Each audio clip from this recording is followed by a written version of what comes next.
fuego. De pie a la orilla del mar estaban los que habían vencido a la bestia, a su imagen y al número de su nombre. Tenían las arpas que Dios le había dado y cantaban el himno de Moisés, siervo de Dios, y el himno de Cordero. Grandes y maravillosas son tus obras, Señor Dios Todopoderoso. Justo y verdadero son tus caminos, Rey de las naciones. ¿Quién no te temerá, oh Señor? ¿Quién no glorificará tu nombre? Solo tú eres santo. Todas las naciones vendrán y te adorarán, porque han salido a la luz las obras de tu justicia. Y el pueblo de Dios dice, amén. Un poco largo el pasaje, pero no se preocupen. No voy a ser tan largo. ¿Nadie dio amén? Ok, puedo tardar. Está bien, no se preocupen. Yo predico, está bien. Pero la semana pasada nosotros vimos el dragón y vimos a dos bestias trabajando juntos en un esfuerzo para ganar a la gente.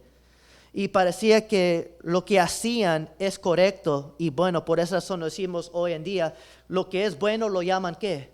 Malo, y lo que es malo lo llaman bueno. Pero estos bestias y este dragón estaban llevando al mundo a la idolatría y a la inmoralidad. Y muchos interpretan a esta bestia como un gobierno anticristiano y entienden a la segunda bestia como una sistema religiosa anticristiano. Y hay algunas personas que también ven a la primera bestia como un anticristo. Y si ven a la primera bestia como un anticristo, verán a la segunda bestia como un falso profeta. Pero la verdad, como dijimos la semana pasada, no podemos distinguir exactamente cuál es cuál.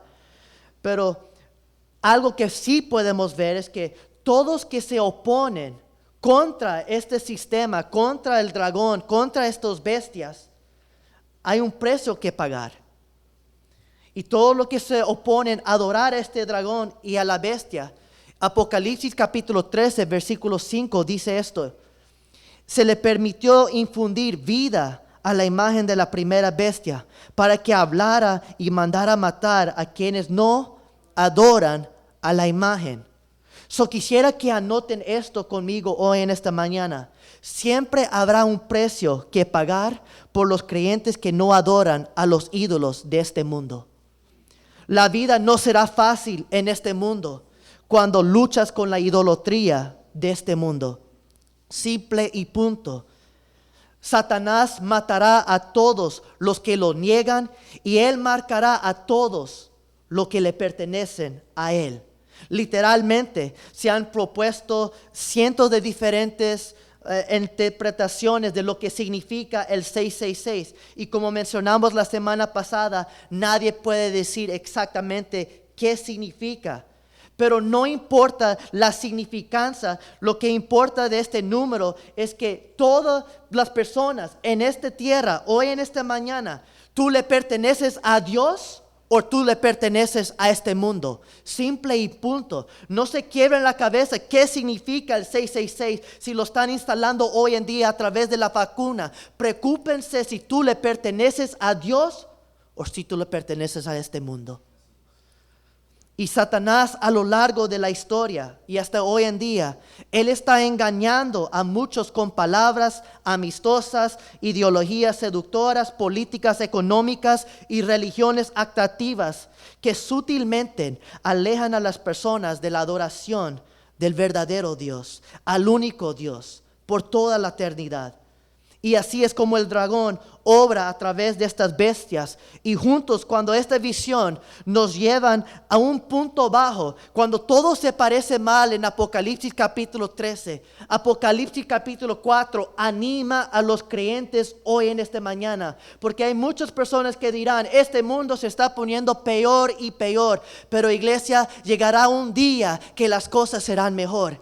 Y Apocalipsis capítulo 14, versículo 4, dice que Juan levantó su cabeza y él vio el cordero. Y este cordero estaba de pie sobre el monte, ¿qué? De Sión.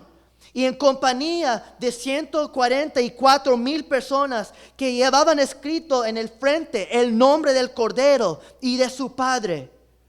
Oh iglesia, El cordero que en el capítulo 5 era digno de abrir los sellos. Y en el capítulo 7, el cordero que era digno de recibir la adoración innumerables de las multitudes del cielo. Él ahora, este cordero, es digno de estar parado en el monte de Sión en victoria. Y eso es lo que vemos. Él es digno de ser alabado. Él es digno de romper estos sellos. Y Él es digno de estar de pie. Y Él dirá, la victoria es mía. Es apropiado que el Cordero esté de pie en el monte de Sión. Porque este lugar sagrado se había asociado durante mucho tiempo con la liberación divina. El profeta Joel predijo que los que estaban en el monte de Sión escaparían del gran y terrible día del Señor. En Joel capítulo 2, versículo 32. La montaña en la visión de Juan no está en la tierra, está en el cielo. Y es la Jerusalén que está arriba, como dice en Gálatas capítulo 4, versículo 26. Y con el Cordero están los 144,000 que vimos en Apocalipsis capítulo 7. Y como era de esperar, hay bastantes debates sobre qué significa los 144,000. Si hablas con un testigo de Jehová, dirá que son literalmente 144,000 personas que están en el cielo. Significa que hay millones que no van a estar. Hizo la pregunta hoy en esta mañana, ¿son literalmente 144,000 personas? ¿O son 144,000 judíos? ¿O representan a todos los israelitas étnicos que serán salvos antes de la segunda venida de Cristo? ¿O es una representación figurativa de todo el pueblo de Dios, judíos y gentiles, por igual? En Apocalipsis capítulo 7, versículo 1, Juan vio a 4 ángeles en las 4 esquinas de la tierra. Y estos ángeles estaban reteniendo los 4 vientos de la tierra, que está basado en Zacarías. Y es probablemente una referencia a los 4 jinetes que vimos en Apocalipsis capítulo 6, algunas semanas atrás. Pero un ángel llamó o dijo en alta voz en Apocalipsis capítulo 7, versículo 3. Y yo quiero que escuchen esto. Este ángel dijo, no hagan daño ni a la tierra, ni a la mar, ni a los árboles, hasta que hayamos ¿qué? Hasta que hayamos puesto un sello en la frente de los quienes, de los siervos de nuestro Dios. La imagen nos lleva de regreso a antes de que se abrieran los sellos, antes de que la tierra fuera sacudida y destruida. Y esta imagen muestra a Dios antes de enviar destrucción sobre este mundo. Él marca a su pueblo para protegerlos en medio de la tribulación que está a punto de llegar. Apocalipsis capítulo 7, versículo 1 a 8 nos muestra que los cristianos están seguros en la tierra en medio de la tribulación. Y yo quiero que eso lo recuerden y noten esa frase, los siervos de Dios. ¿Cuántos siervos de Dios hay hoy en esta mañana? Hay pocos que escuché desanimados. ¿Dónde están los siervos de Dios en esta mañana? Esto es un término que se usa en Apocalipsis para describir a todos los creyentes redimidos. Todos que han sido santificados por el Cordero son siervos de Dios. No solo son los pastores, son ustedes también siervos de Dios. Y observemos que estos sirvientes están sellados, ¿dónde? En su frente. En el capítulo 14 de Apocalipsis, versículo 1, la marca en la frente es el nombre del Cordero y de su Padre. El propósito principal del sello es asegurar la protección de los creyentes en los juicios venideros. El sello de Dios marca a los que son suyos. Y iglesia, entienden algo. Tal como Satanás marcará a quien les pertenece a él, Dios marcará a los suyos. Y la propiedad implica protección. Así que los 144,000 más probablemente representan a toda la iglesia de Jesucristo. Todos nosotros caemos en eso. Por eso, iglesia, yo quiero que estén seguros de una cosa. Los fieles seguidores de Cristo algún día estarán firmes con el Cordero en ese monte de Sión. ¿Me escucharon? Estarán firmes con Él. Y mientras que estos 144,000 están en la presencia de Dios, yo quiero que noten lo que están haciendo. Ellos están cantando en voz alta. ¿A quién? A Él. Y quedarán satisfechos por completo, por siempre en Él. ¿Recuerdan la imagen que vimos en Apocalipsis capítulo 4, versículo 8? Cuando los 4 seres vivientes día y noche repetían sin cesar: Santo, Santo, Santo es el Dios Todopoderoso, el quien fue, el quien es y quien vendrá. Y esto es el canto que cantaba todos los que habían en el cielo. Y cada vez que cantaban, lo cual es todo el tiempo, se postraban y adoraban, arrojando coronas delante de Él. Y ellos decían en el versículo 11: digno eres, Señor y Dios nuestro, de recibir la gloria, la honra y el poder. Iglesia, Dios estaba rodeado de alabanzas en Apocalipsis capítulo 6. Dios está rodeado de alabanzas en Apocalipsis capítulo 14. Iglesia, Dios estará rodeado de alabanzas por siempre. Hasta el final, Dios estará rodeado de alabanza. Lo que me lleva a decir que si has sido sellado, cada persona que ha sido sellado por el Espíritu Santo, por el Espíritu del Dios viviente, esto debería llevarte a adorar a tu Creador en todo momento. En los buenos tiempos y en los malos tiempos, Dios es digno de tu alabanza y tu adoración. Yo pensaba que iban a decir una aleluya más fuerte, un amén, pero no se preocupen, en mi mente ya lo tengo programado. Aquí quiero que donde recuerden algo.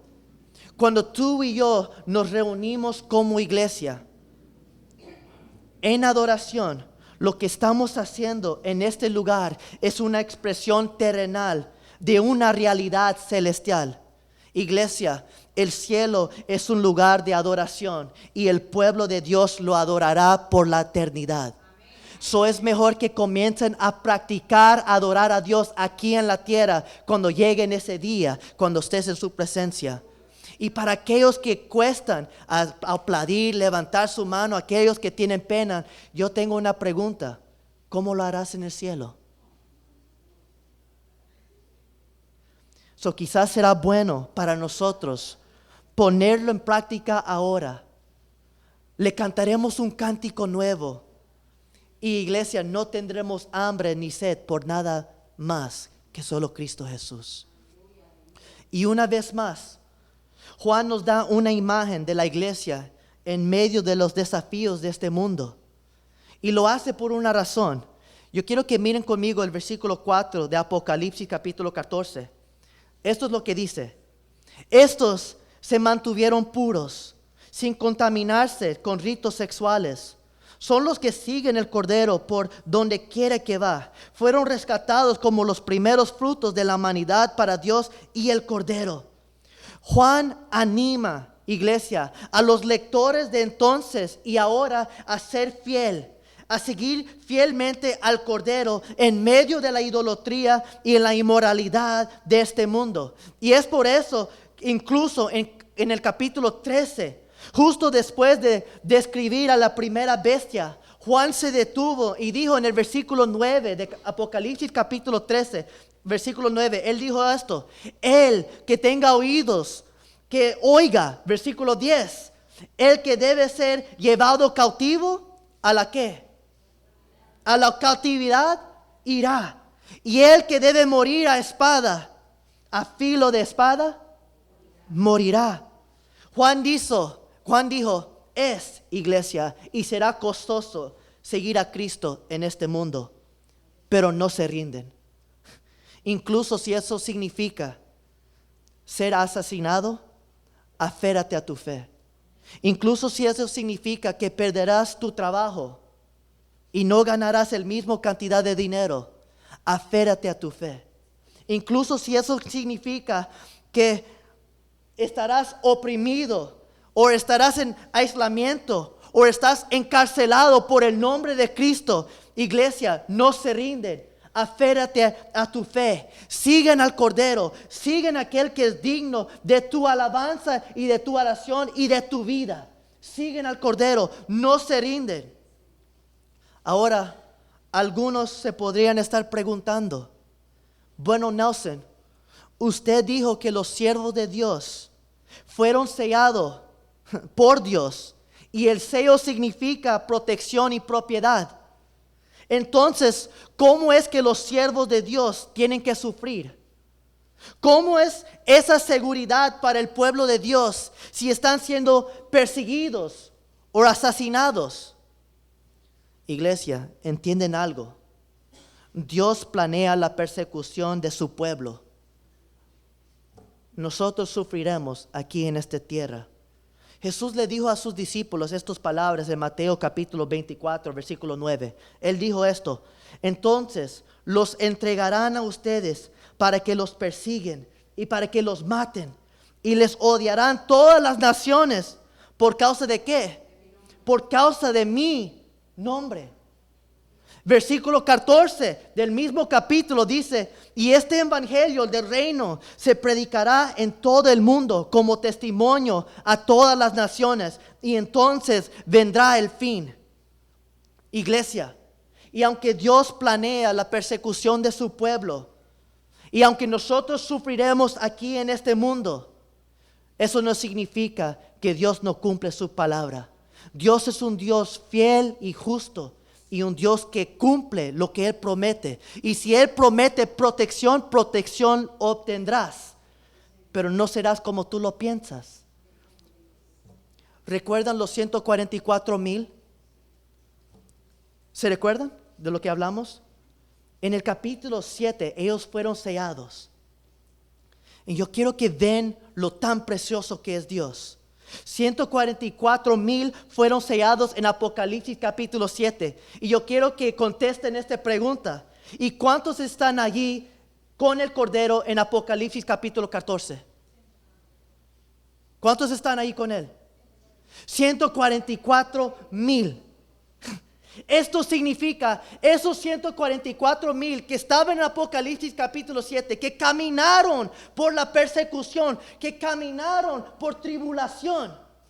Dios le está protegiendo de algo mucho más grande de lo que el hombre puede hacer. Dios le estaba protegiendo de su propia ira. Iglesia, entienden esto conmigo. En Mateo capítulo 10, Jesús le dice a todo el mundo, a todos nosotros: no temen a la gente de este mundo que solo tiene el poder para destruir tu cuerpo. Temen a aquel que puede destruir el cuerpo y tu alma. Iglesia, entienden algo. Dios prometió cuidar a su pueblo. Y lo prometió y lo cumplió en el aspecto que su pueblo no tendrá que experimentar su ira en la eternidad. Iglesia, piensen, el sufrimiento terrenal es solo por un momento. Pero ¿cuánto será el sufrimiento de estar apartado de Él?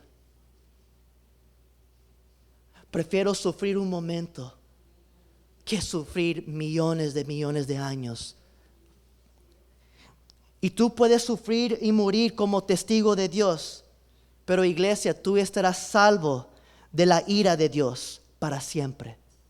Y un día estarás con Él cantando y estarás completamente satisfecho en Él. Y esta es la recompensa de mantenerse puro y no contaminarse de este mundo. Esto es lo que significa el versículo 4. Estos se mantuvieron puros, sin contaminarse con ritos sexuales. No, esto no es una imagen física y literal de las personas célibes, sino de los seguidores de Cristo que no han entregado sus corazones, no han entregado sus mentes y sus vidas a los dioses del sexo, al Dios del éxito y el poder de este mundo. Ellos se han aferrado a Cristo en medio de las tentaciones y seducciones de este mundo. Y esta es la recompensa de la pureza sin contaminarse en el mundo. Y esta es la recompensa de la proclamación del Evangelio. Note lo que dice el versículo 5 del mismo capítulo. No se encontró mentira alguna en su boca, pues son intachables. Esto es un contraste con la falsa enseñanza que vimos en Apocalipsis capítulo 13. ¿Se recuerda el dragón y la bestia? Ellos enseñaron y llevaron a millones, a multitudes, a adorar a otros dioses, incluyendo adorando al falso Dios de este mundo. Pero en Apocalipsis capítulo 14, los santos proclamaron la verdad de Dios y ellos proclamaron el Evangelio en medio de un mundo que decía algo diferente. Iglesia, que esto sea un adversario para nosotros. Mientras el gobierno, mientras el mundo dice otras cosas, nosotros no pararemos de proclamar la verdad. Porque la verdad os hará libre. Iglesia, ¿entienden esto? Aquellos santos que dieron testimonio fiel de la palabra de Dios eran un mundo lleno de mentiras. Pero aquellos que proclaman la verdad recibirán su recompensa. Lo que lleva a esto, a quien adoramos en la tierra determina a dónde vamos a pasar la eternidad. A quien adoramos aquí en la tierra determina a dónde vamos a pasar la eternidad. En el versículo 7 dice esto: el primer ángel proclaman: teman a Dios y denle gloria, porque ha llegado la hora de su juicio. Adoren al que hizo el cielo y la tierra, el mar y los manantiales. El versículo 8 dice: y un segundo ángel grita: ya cayó la gran Babilonia, la que hizo que todas las naciones beberían el excitante vino de su adulterio. Estos versículos establecen un gran contraste. Aprendemos que todos los que se entregan al vino seductor de este mundo algún día beberán de la eterna ira de Dios. Ahora, quiero tener mucho cuidado como digo esto.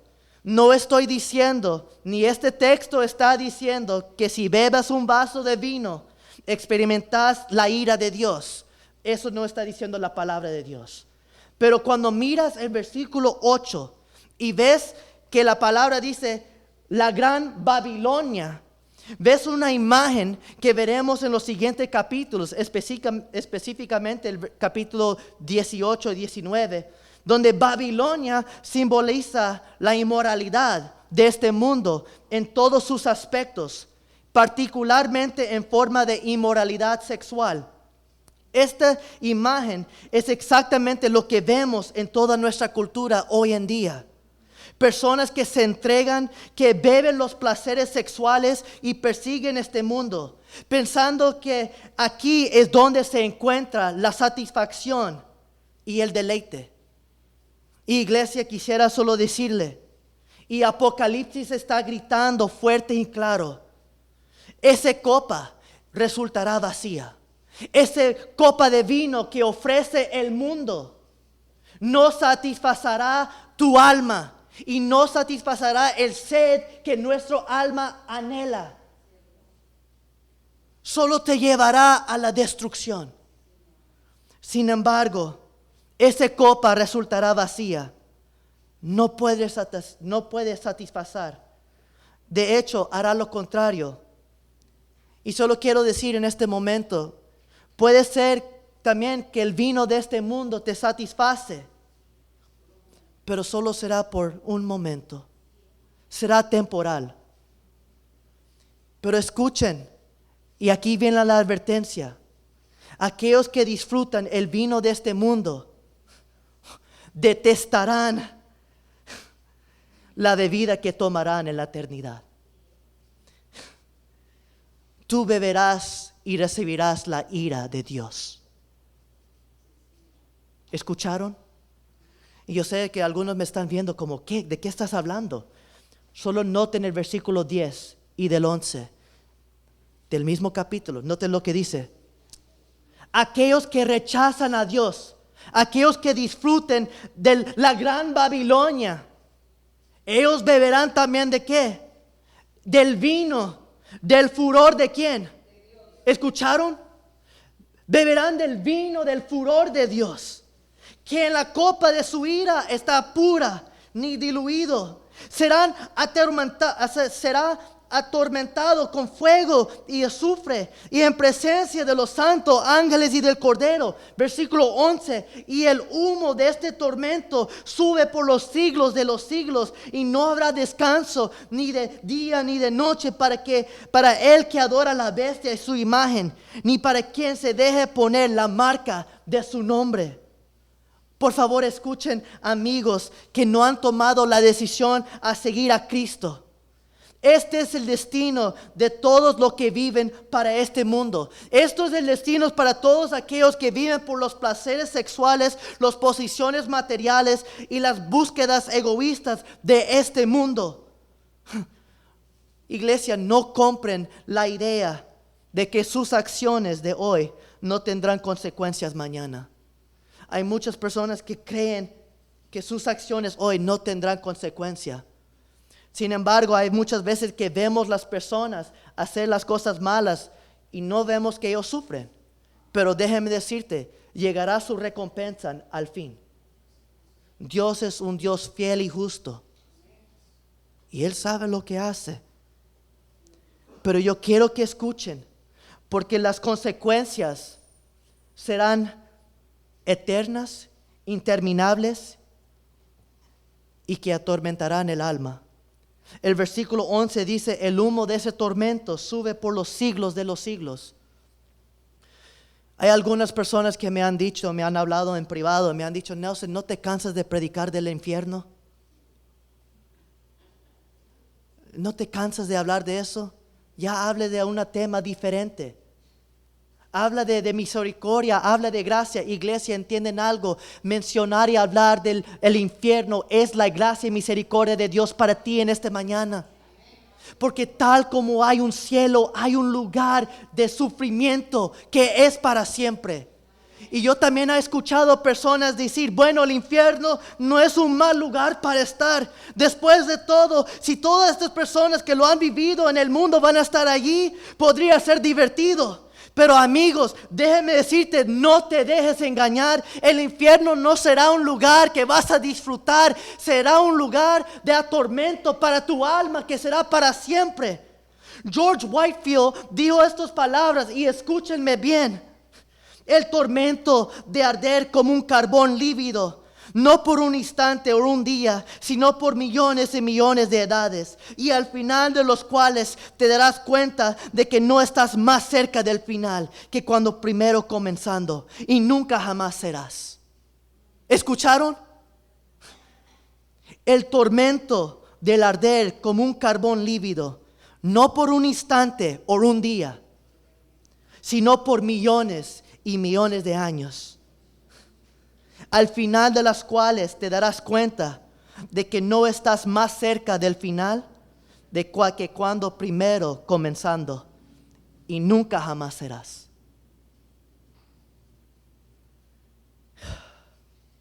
Hombres, mujeres, adolescentes, para cada persona que está al alcance de mi voz, apártate del vino seductor de este mundo y en todas sus formas, porque solo conduce a la ira eterna de Dios. Apocalipsis capítulo 14, versículo 12 dice: y en esto consiste la perseverancia de los santos. Es como si Juan le dijera a la gente de la iglesia: despiértate, ¿qué estás haciendo? No se compromete con el mundo. No entiende que lo que el mundo te ofrece, este vino que el mundo te ofrece, te lleve a la destrucción. Manténganse firmes y no se rinden. Iglesia, esto también es la advertencia que Dios nos da a nosotros. Pero luego Juan nos muestra el contraste en el versículo 13, donde dice: entonces oí una voz del cielo que decía: escribe, dichosos los que de ahora, escuchen, Dichosos los que de ahora y en adelante mueren en el Señor. Pase lo que pasen, aquellos que mueren por el Señor, por causa del Señor, reinarán con Él. Por esa razón podríamos decir lo que dijo Pablo: para mí el vivir es Cristo y el morir es ganancia. Porque gano a Cristo, que es mejor que cualquier cosa.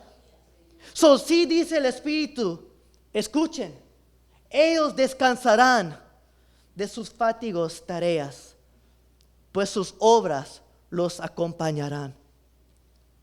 Todos los que se complacen con el vino seductor de este mundo, un día beberán la ira eterna de Dios. Pero todos los que permanecen y todos los que sufren y todos los que vencen las tentaciones de este mundo, algún día entrarán en el reposo y alivio de Dios. Y yo quiero que noten la diferencia del tormento de día y de noche al descanso por los siglos de los siglos. Iglesia, ¿cuántos no quieren descansar? ¿Cuántos no quieren estar allí en los verdes pastos con su buen pastor, cantando día y noche? Santo, santo, santo es el Dios Todopoderoso, el quien fue, quien es y quien vendrá. Digno eres tú, Señor, nuestro Dios. ¿Quién no quisiera cantar? ¿Quién no quisiera descansar? ¿Quién no quisiera disfrutar, estar en la presencia de Dios?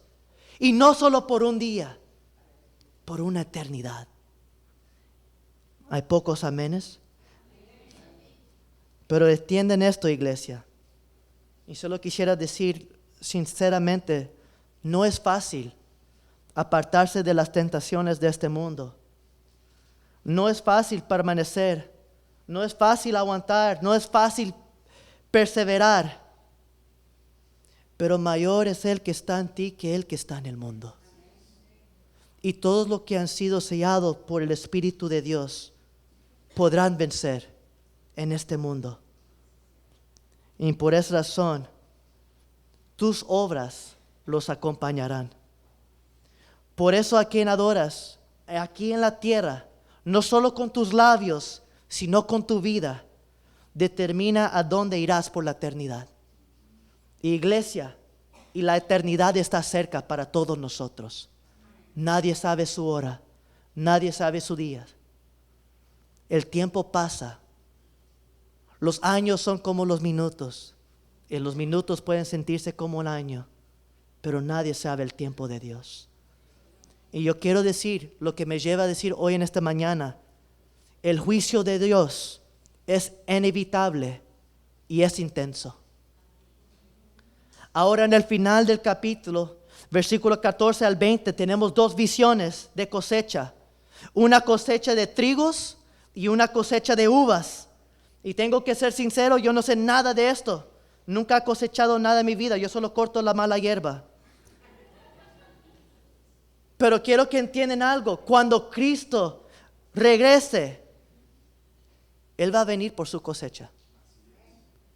Cuando Cristo vino por primera vez y Él caminó sobre este mundo, Él caminó como un sembrador. Él estaba tirando las semillas con el evangelio de la gracia.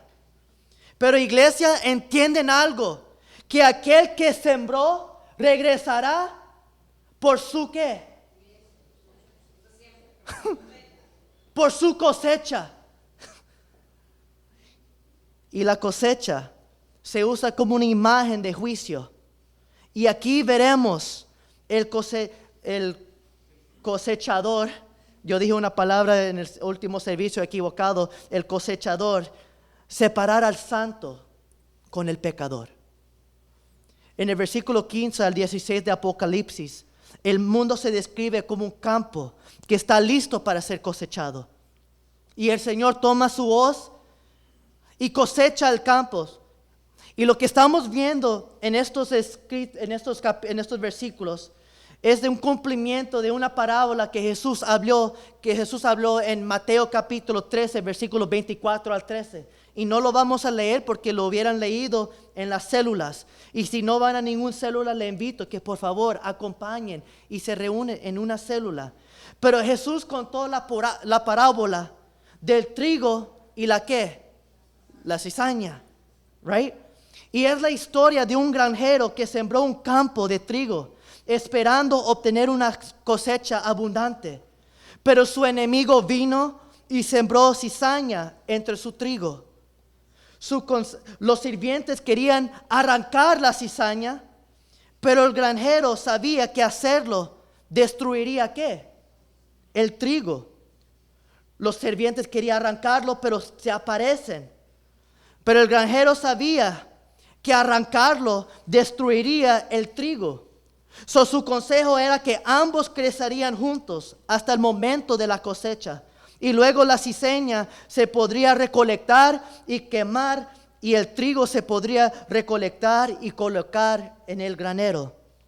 En el mismo capítulo, versículo 36 al 43, Jesús le dijo a sus discípulos lo que significa esta parábola.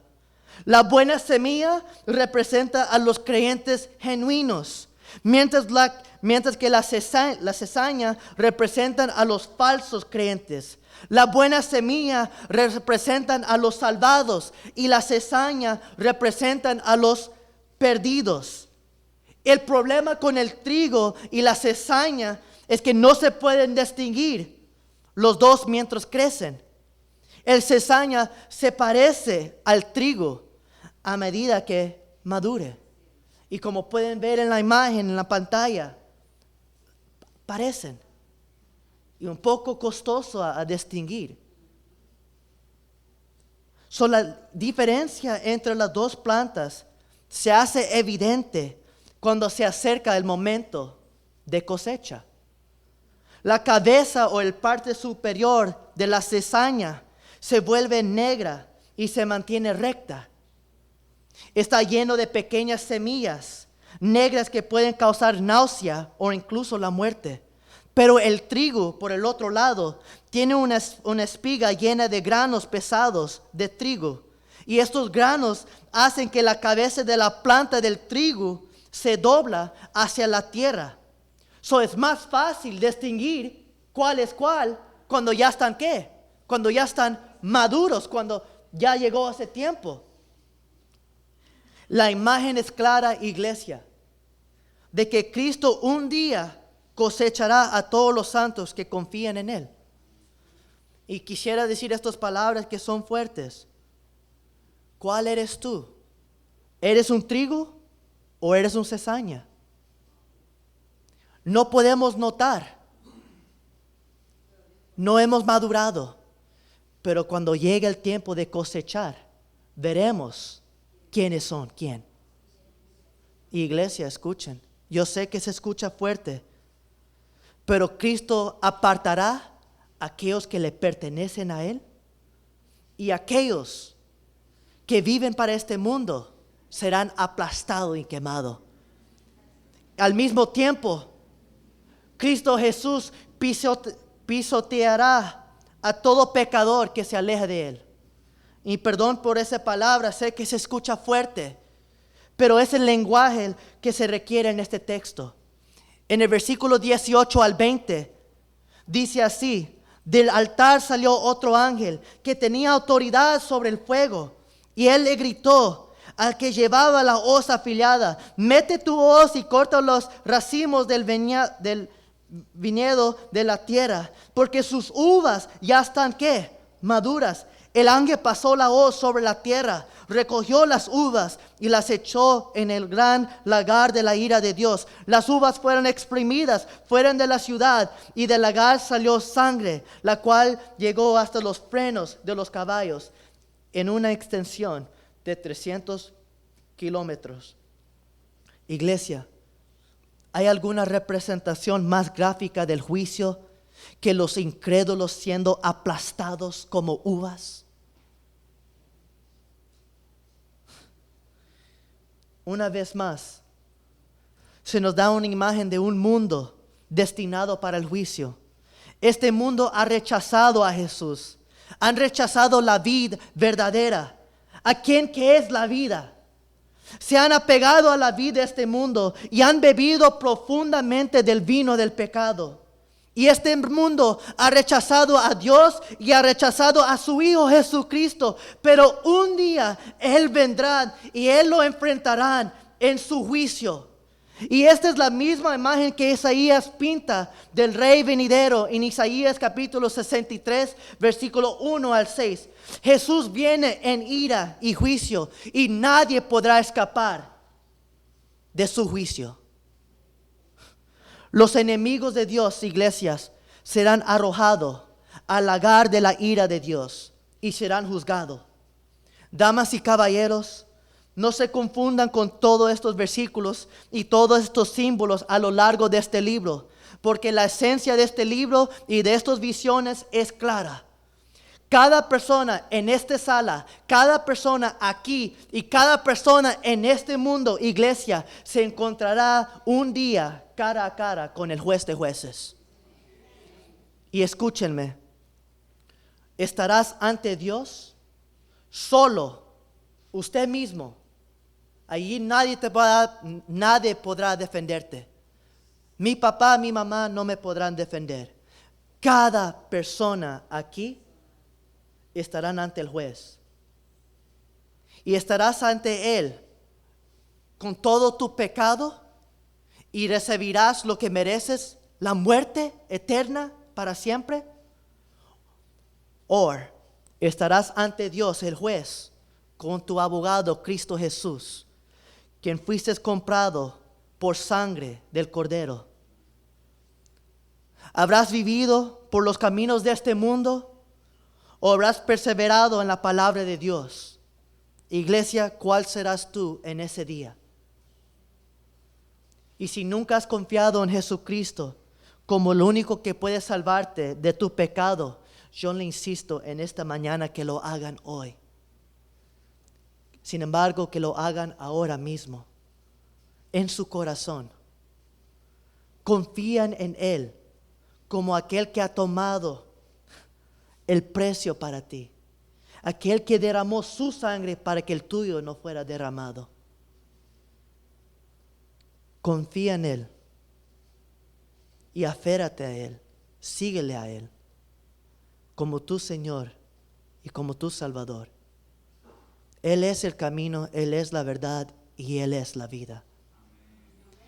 Y si hay alguien de alguna manera hoy en esta mañana que no se ha comprometido con Dios completamente, que vienen a la iglesia y escuchen sermón tras sermón tras sermón, pero todavía están luchando y no se ha dedicado completamente a Cristo Jesús, si estás vagando hacia los caminos de este mundo, yo le insisto que se arrepienten y paren de correr.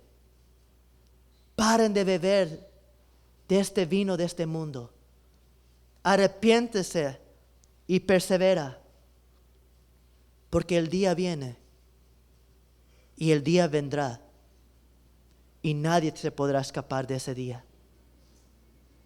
Y para los cristianos, aguanta, incluso cuando no es fácil. Incluso cuando es más difícil. Pero tengan por seguro que la recompensa será mucho más grande que tus dolores. Y cada cristiano que persevera aquí en esta tierra, pronto todos ustedes, pronto todos los santos de toda la historia se regocijarán juntos en el cántico de los redimidos. Nosotros cantaremos un canto nuevo que solo los 144,000 podrán cantar. Y iglesia, para entender el cántico de los redimidos en Apocalipsis capítulo 15, tenemos solo que regresar al cántico de Moisés en Éxodo capítulo 15. Cuando Dios liberó a su pueblo de Egipto, de la esclavitud, Él los llevó a la orilla del Mar Rojo. Y el pueblo de Dios comenzaron a preguntar, ¿nos llevaste hasta aquí para morir? ¿Qué hizo Dios? Partió el mar Y yo me imagino cuando los israelitas o los judíos vieron el mar a partir, se quedaron asombrados, se quedaron como babosos. ¡Wow! Y se pueden imaginar el mar sobre ellos y ellos caminando sobre la tierra del mar. Y mientras que están corriendo o caminando al otro lado, el ejército del faraón le están persiguiendo. Pero cuando el pueblo judío o cuando los israelitas llegaron al otro lado, ¿qué sucedió? ¿Qué hizo Dios? Cerró el mar, tragando a todos los soldados que le perseguían. Y cuando Moisés y el pueblo de Israel están al otro lado y vieron el mar cerrar, la única cosa que pudieron hacer es alabar al Señor. Que me lleva a Éxodo capítulo 15 versículo 1 y escuchen el cántico que cantaron aquellos que fueron salvados ese día. Dice así en el versículo 1: cantaré al Señor que se ha coronado de triunfo. El versículo 3: el Señor es un guerrero y su nombre es ¿qué? El Señor.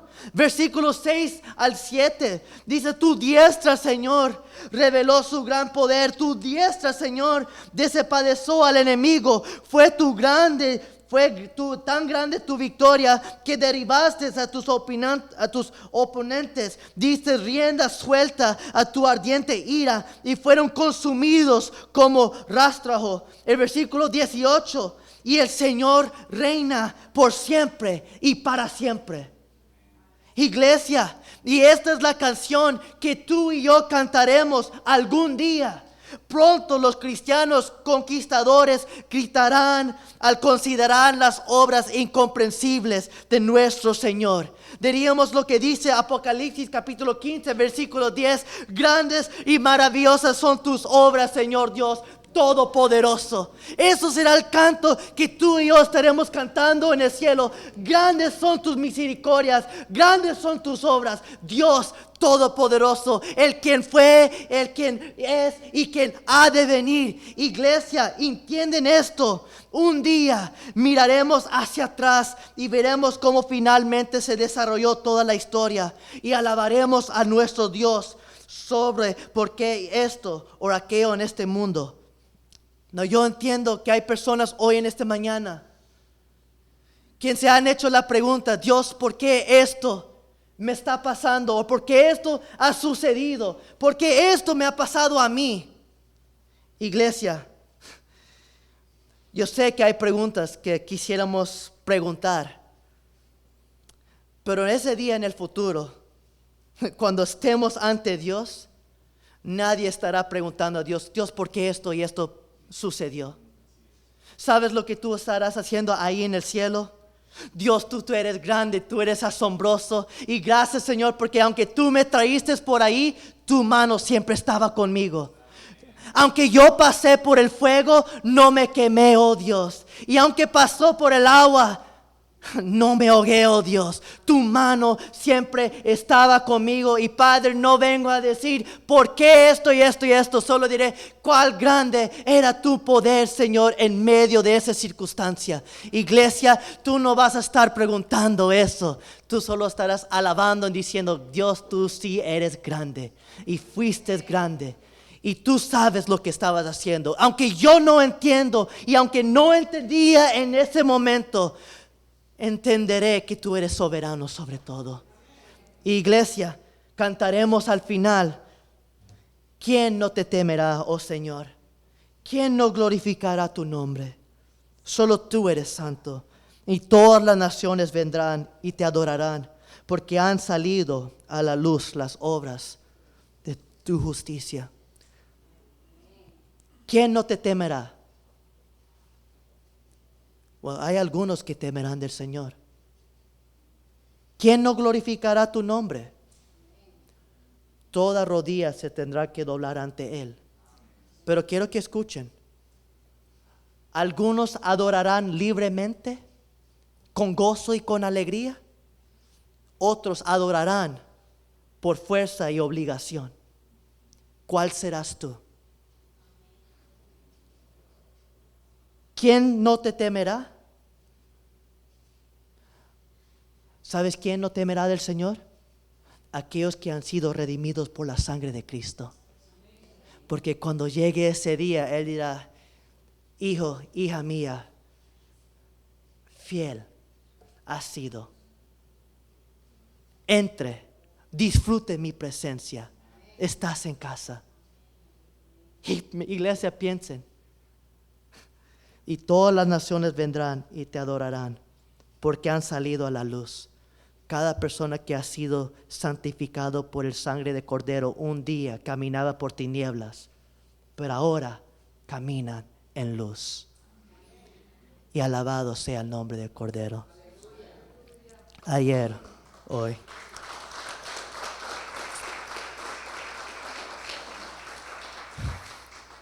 Inclinemos nuestro rostro y adoremos al Señor.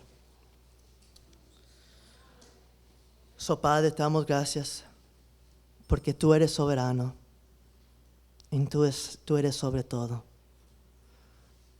Y Padre, oro en esta mañana por cada persona aquí. Tú sabes nuestro corazón. Y oh Dios, yo oro en esta mañana por aquellas personas que no han tomado esa decisión a seguirte a ti. El que tenga oídos que escuche, Señor, lo que el Espíritu tiene que decir. Padre, mis palabras solo son palabras, pero tus palabras son palabras de vida eterna. Padre, que tu Espíritu quebranta aquel corazón que no te ha aceptado. Que tu Espíritu, Señor, toca profundamente cada corazón. Y que hoy puede esa persona que no ha decidido seguirte a ti recibir la más grande bendición, el más grande regalo, que es la salvación, que fue comprado por el precio de la sangre del Cordero. Y Padre, oro en esta mañana por cada creyente que están pasando por dificultad y tentaciones y las batallas que tendremos en este mundo. Pero que cada uno de nosotros podemos aferrarnos a tu palabra y a aquel quien es más grande que todas las cosas. Padre, que cada uno de nosotros podemos depender de ti, quien ha vencido el mundo. Y oro, Padre, que tu pueblo y yo podremos ser fieles hasta el final. Y que podremos ser parte de esa cosecha cuando llegue ese día. Y Padre, doy gracias porque tú eres un juez fiel y justo. Y tú sabes lo que haces. Que cada persona pueda salir aquí animados, motivados a seguir proclamando el Evangelio de Cristo Jesús. Y que pueden seguir adorando y alabándote a ti en todos momentos. Bendice, alma mía, a Jehová, y no olvides ninguno de sus bendiciones. Y el pueblo de Dios dice: amén y amén.